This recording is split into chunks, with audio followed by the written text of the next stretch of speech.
मुझे पता है, और इसीलिए मैं कह रही हूँ कि कितना भी हो जाए, ह्यूमन ब्रेन से ज्यादा जो है एआई एडवांस नहीं हो सकता है। तो अभी आप जो है, अभी उससे पहले एक प्रवक्ता जो आपके बैठे हुए, उन्होंने कहा था कि जैसे हुआ करता था पहले यशुमेघ होता था ना, राज्य को बढ़ाने के लिए, उसमें जो राक्षस आकर के जो है डिस्टर्बेंस क्रिएट किया करते थे। इसका मतलब है जब भाजपा विपक्ष में थी तो राक्षस थी। अगर कांग्रेस को आप कहते हैं या विपक्ष को कहते हैं कि कुछ चल रहा है, प्रोटेस्ट कर दे रही है, क्योंकि भाजपा ने तो और ज्यादा प्रोटेस्ट किया हुआ था। तो अगर आप जब ये टारगेट करने लग जाते हैं ना विपक्ष को, आप विपक्ष को टारगेट करते हो, कि ये भूल जाते हैं कि ये फैक्चुअल चीजें भी तो कंपेयर करनी पड़ेगी। हम सोचे घटक दल हैं उन्हीं से जवाब लेते कांग्रेस के, तब भी हम आपने रमेश बस जी को कोट किया, रमेश जी जवाब दीजिए। ठीक है, रमेश जी जवाब लेते हैं। से लेके सड़क तक पूजा जी आपका विरोध करने का पूरा अधिकार बनता है। थोड़ा जवाब दीजिए इनको। नहीं, पूरा देखिए, संसद से लेके सड़क तक आप पूरा अधिकार बनता है, विरोध करिए ना। आरजीकर मेडिकल कॉलेज में जब एक महिला डॉक्टर के साथ जब रेप हुआ था, तो वहां पे राहुल जी की सेना क्यों नहीं गई थी? और उसके बाद फिर जब शाहजहां शेख जो है, जब वो रेपिस्ट को ये जो कर रहा था, मान लीजिए उस समय बलात्कारी को, उस समय वहां पे क्यों नहीं गए थे? राहुल गांधी सेना, आपने कहा राहुल गांधी सेना तो भारत जोड़ो यात्रा में भी शामिल थी, लेकिन भारत जोड़ो यात्रा में भी तो शामिल थी ना राहुल गांधी सेना।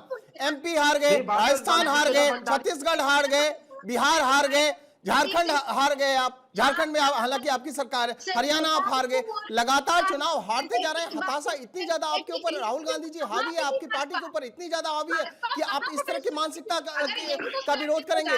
आप देश का विरोध करेंगे, आप भारतीय जनता पार्टी का विरोध करना, विरोध करिए ना, लेकिन आप देश का विरोध करेंगे। और जहां तक बात है, आप कॉमनवेल्थ की बात करें, तो क्या कॉमनवेल्थ में नंगाई किया था क्या भारतीय जनता पार्टी के नेता, चाहे नितिन गडकरी हो, चाहे उनके साथ जो कार्यकर्ता है, क्या इस तरह से नंगापन किया था? नहीं किया था। तो आप किस तरह की राजनीति करना चाहते हैं राहुल गांधी जी और राहुल गांधी जी की सेना?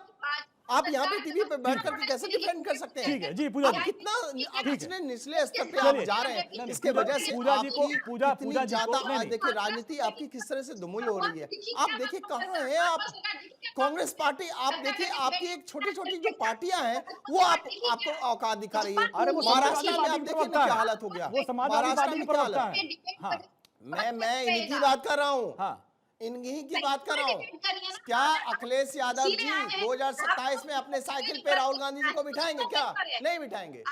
नहीं बिठाएंगे। आपने ये जिम्मेदारी में बनती है कि जो सत्ता में प्रश्न उससे किया जाता है। यदि हम सत्ता में रहे, आप 1975 में इंदिरा गांधी जी ने आपातकाल लगाया था। क्या भारतीय जनता पार्टी के लगातार 11 साल से सरकार है, क्या प्रधानमंत्री मोदी जी ने आपातकाल लगाने की कोशिश की? इतना बड़ा जघन्य अपराध उनको, उसके बावजूद चाहे तो रमनीश जी जो आपने उदाहरण दिया था राक्षसों वाला, उस पर उनको आपत्ति थी। ठीक है पूजा जी, पूजा जी आपकी बात को नहीं रखा। आपने जो रमनीश ने जो यज्ञ वाला उदाहरण दिया था, उस पर पूजा जी को आपत्ति थी। ठीक है, आपत्ति है, बहुत सारी आपत्ति हमें भी है। उदाहरण जो आपने दिया उस पर उनको आपत्ति थी कि जो आपने यज्ञ में वाली भूमिका, उस पर आज इतना बड़ा रंजन सिंह जी, रंजन सिंह की तरह है, और जिस तरह से देश विरोधी क्या रंजन सिंह जी, ठीक है, रंजन सिंह जी हमारे साथ हैं, एलजेपी के प्रवक्ता। रंजन सिंह जी देखिए किस तरीके से तमाम जो सहयोगी हैं वो भी कह रहे हैं कि भाई गलत तो हुआ, लेकिन सवाल ये है कि दिल्ली पुलिस कह रही है कि ये जो प्रदर्शन हुआ है वो नेपाल के जेनजी की तरह है, इसमें कोई बड़ी साजिश की बू आ रही है, इसको लेकर हमको इनको हिरासत में चाहिए और 5 दिन की हिरासत उनको दिया गया है। क्या आपको भी लगता है कि कोई यहाँ पे साजिश रची गई थी? देखिए साजिश तो पूरी तरह थी, क्योंकि प्रिंटिंग तो आप देखे होंगे, टी शर्ट पर प्रिंटिंग कोई एकाएक तो हो नहीं गया। शर्ट के नीचे टी शर्ट पहनकर आए थे, ये सुनियोजित ये साजिश तो थी। मैं आपको ये बता रहा हूं कि जिस तरीके का मानसिकता कांग्रेस पार्टी लेकर चल रही है, फेक नैरेटिव देना जनता के बीच में, जनता उनको लगातार दुत्कार रही है। अभी हाल के बिहार के चुनाव के बाद से जिस तरीके से होपलेस हो गए हैं, इनकी विचारधारा भी बेसलेस हो गई है, इसलिए आज टॉपलेस नजर आ रहे हैं। मैं आपको एक चीज बता रहा हूं, अंजलि भाई इस बात को स्वीकारिएगा कि जब यूपीआई की बात इन्होंने किया, डिजिटल इंडिया, हमारे श्रद्धेय स्वर्गीय रामविलास पासवान जी जब संचार मंत्री थे, तो ये मोबाइल का जो हमारे और आपके हाथ में जो मोबाइल है आज उन्हीं का देन है, जिसके कारण बतौर संचार मंत्री उन्होंने कहा था कि हम मोबाइल को बैगन के भाव में हम हर एक व्यक्ति के हाथ में रखवाएंगे। आज 700 मिलियन यूजर है यूपीआई का, लगभग 90-92 हजार करोड़ रुपए का दैनिक रूप से ट्रांजैक्शन होते हैं। और इन्हीं के पी चिदम्बरम साहब क्या कहते थे कि यूपीआई का ट्रांजैक्शन फेल्योर हो जाएगा, क्योंकि भारत में कैश से लेन देन का प्रचलन है और एक सब्जी वाला कैसे पेमेंट ले पाएगा या दे पाएगा। आज जब इस बात की जब सफलता आ गई तब इन्होंने फिर बैक फुट पर आकर पवन खेरा इन्हीं के पार्टी के लोग कहते हैं कि इसकी रचना तो तभी की गई थी। मैं कहता हूं कि अगर कंप्यूटर 25 के दशक में आया, एआई अगर 60 के दशक में आया, तो सबसे पहले 12 से 14 के बीच में बतौर प्रधानमंत्री रहते आदरणीय मोदी जी ने एआई टेक्नोलॉजी का इस्तेमाल करके चुनाव प्रचार किया था 3D होलोग्राम से, ये हमने सबने देखा है। सबसे पहले अब हम आ गए अपने आखिरी सेगमेंट में सर, आखिरी सेगमेंट में आ गए। जो बहुत जरूरी सवाल था वो सभी से रहेगा, युवा के लिए, किसान के लिए। ठीक है और सर, आखिरी सेगमेंट में आ गए, लास्ट के 5 मिनट हमारे पास है। हम चाह रहे हैं कि एक जो सबसे महत्वपूर्ण सवाल है, अंजनी भाई, टेक्नोलॉजी के लिए हम होते हैं, हमारे लिए टेक्नोलॉजी होता है, हम टेक्नोलॉजी के होकर ना हो जाए, ये पॉइंट है। ठीक है, लेकिन हम चूंकि हमारे पास सिर्फ 4 मिनट का समय है, हम चाहते हैं कि एक जो बहुत बड़ा सवाल है जो हमारे दर्शकों के दिमाग में भी है, अंश जी, सवाल यह है कि क्या जो सियासत है, हर पार्टी की अपनी भी विचारधारा होती है, लेकिन लग रहा है पिछले कुछ सालों से ये जो सियासी लड़ाई है वो व्यक्तिगत होती जा रही है। आप लोग पीएम मोदी का विरोध करते करते कब देश का विरोध कर देते हैं पता नहीं चलता है। और जिस तरीके से बीजेपी के लोग भी, अभी इंदौर में हमने देखा, वहां पे तो पत्थर चल गए, कई लोगों के सर फट गए। ये क्या हो रहा है? जो आप लोगों की सियासत है वो व्यक्तिगत होती जा रही है। सबसे पहली बात तो अंजनी जी, मोदी जी से सवाल पूछना देश से सवाल पूछना नहीं है। मोदी जी देश नहीं है तो अपने आप को वो देश मानना छोड़ दे। रही बात, अभी यहाँ पे बात हो रही थी कि भैया हम देश का जो है विरोध करना शुरू कर दिया है, हम हर चीज से उसे सवाल पूछते जो कि देश के विरोध में होता है। मैं पूछना चाहूंगा, आधार कार्ड का विरोध किसने किया था, जो कि आज देश के लिए सबसे बड़ी नींव बनी? National payment corporation of India, जो कि यूपीआई का आधार बना, उसका विरोध किसने किया था? कंप्यूटर रेवोल्यूशन का विरोध किसने किया था, जो राजीव गांधी जी लेकर आए थे? टेलीकॉम रेवोल्यूशन का विरोध किसने किया था, जिसका जो कि राजीव गांधी जी लेकर आए थे? तो देश का विरोध किसने किया था इतिहास में? ये भारतीय जनता पार्टी जो है पाठ हमें ना पढ़ाए, क्योंकि अपने इतिहास में जब झांक के देखेंगे तो उनको सर आपका समय हो गया खत्म। जी धनंजय गिरी जी, क्या अब ये जो सियासी लड़ाई है व्यक्तिगत होती जा रही है? क्योंकि हम देख रहे हैं इंदौर में सर फट गया लोगों का। देखिए, कांग्रेस अपने पायदान से, अपने मयार से नीचे गिरती जा रही है। जब जब सत्ता छूटती है कांग्रेस टूटती है। इसीलिए कांग्रेस ए से लेकर जेड तक बनी, आई गई से लेकर के कांग्रेस, तृणमूल कांग्रेस से लेकर के राष्ट्रवादी कांग्रेस, जो कांग्रेस को राष्ट्रवादी नहीं मानती है। अनेक विचारधारा, अनेक घड़े बने, सत्ता के बिना इनका रहना मुश्किल है।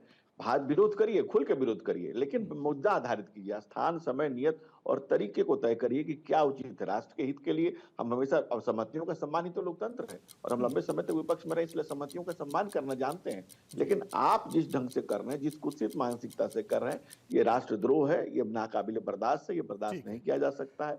आपको विरोध करने से हाल फिलहाल में आप देखिए, चाहे वो संसद के अंदर हो या बाहर हो, जिस तरीके से विरोध प्रदर्शन किया जा रहा है सारी पार्टियों की तरफ से, लग रहा है वो व्यक्तिगत होता जा रहा है क्या? संसद में प्रधानमंत्री मोदी को घेरने की रणनीति बना ली जाती है, यहाँ पे एआई समिट में वहां पे अर्धनग्न प्रदर्शन हो रहा है। तो ये जिस तरीके से हो रहा है प्रदर्शन, क्या व्यक्तिगत हो रहा है? इसमें कहीं ना कहीं जो राष्ट्र हित की बात है, लोगों के हित की बात है, वो पीछे छूट जा रही है। अंजनी जी, जब तक सरकार जो है अकाउंटेबिलिटी नहीं लेगी तब तक ये आपको ऐसा ही दिखता रहेगा। यहाँ पर ड्रॉबैक यही हो रहा है कि सरकार अकाउंटेबिलिटी नहीं लेती है। जब गलगोटिया यूनिवर्सिटी हुए एआई समिट में, या ट्रैफिक रजिस्ट्रेशन ट्रैफिक हुआ, अश्विनी जी को माफी मांगनी पड़ी, तो अकाउंटेबिलिटी लेते हुए अगर वो त्वरित एक्शन ले रहे होते ना अंजनी जी, तो हम आप बैठ करके यहाँ पे इस तरीके से डिस्कशन नहीं कर रहे होते। जब वो डिस्कस कर रहे होते कि 2008 से ही इनिशिएटिव ले लिया गया था यूपीआई का, उसको अपना ना कह रहे होते, बोलते कि हाँ शुरुआत की गई, हमने उसको आगे बढ़ाया और मजबूती के साथ में आगे बढ़ाया, तो हम आप ये डिस्कस ना करें, वो पर्सनल नहीं दिख रहा होता है। अकाउंटेबिलिटी लैकिंग है गवर्नमेंट के अंदर में। गवर्नमेंट जो है सारा अकाउंटेबिलिटी, सारा बीड़ा अपोजिशन के ऊपर में फोड़ना चाहती है। तो कई बार लगता है कि वो ये नहीं सोचती कि वो सरकार में, उसको लगता है सब चीजों के लिए जिम्मेदार हम कटोरा लेकर के सिर्फ और सिर्फ विपक्ष को करते हैं। ठीक है रंजन सिंह जी, अब जो विरोध प्रदर्शन हो रहा है, चाहे बीजेपी हो, तमाम पार्टियां हो, कांग्रेस हो, अब हम देख रहे हैं व्यक्तिगत हमले हो रहे हैं, व्यक्तिगत जो है सियासत हावी हो रही है। जो जनता के मुद्दे हैं वो पीछे छूट जा रहे हैं। संसद में हम देख रहे हैं कि सदन पूरा हंगामे के भेंट चढ़ता जा रहा है। देखिए, व्यक्तिगत हमला तो अंजनी भाई ये करते हैं ना, आदरणीय प्रधानमंत्री जी के माता जी को गाली देना इनकी कल्चर रहा है। हमारे नेता आदरणीय श्री चिराग पासवान जी के माता जी का गाली देना इनकी कल्चर रही है।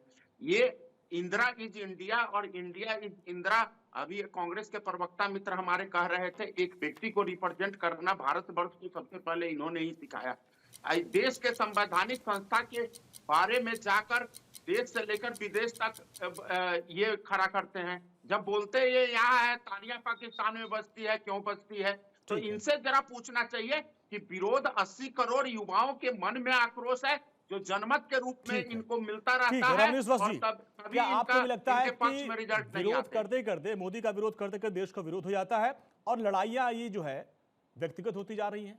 बिल्कुल हो रही है। आप, मुझे लगता है कि राहुल गांधी जी एक, जैसे कि पहले भी परिपाटी रही, 2020 में आपने कहा कि चाइना जो ने भारत का ज़मीन जो है ले लिया है, फिर आप 2023 में आप कैम्ब्रिज यूनिवर्सिटी जाते हैं, आप वहाँ पे बोलते हैं भारत के ऊपर लोकतंत्र का बहुत बड़ा हमला हो चुका है। फिर ब्रिटेन संसद सदस्यों से भी आप शिकायत करते हैं 2023 में कि लोकतंत्र को बचा लीजिए भारत में आकर के। इस तरह की चीज़ों को मुझे लगता है बचकाना हरकत नहीं करनी चाहिए। कांग्रेस पार्टी ने आप नीतियों की बात करी, कि अकाउंटेबिलिटी की बात करी, तो अकाउंटेबिलिटी की बात करी तो कांग्रेस पार्टी की अकाउंटेबिलिटी होगी। चलिए, समय समाप्त हो गया। आप सभी मेहमानों का बहुत बहुत शुक्रिया। धनंजय जी आपका, अंश भाई आपका, पूजा जी आपका, रंजन जी आपका, रमनीश जी आपका बहुत बहुत शुक्रिया इस पूरी बातचीत के लिए।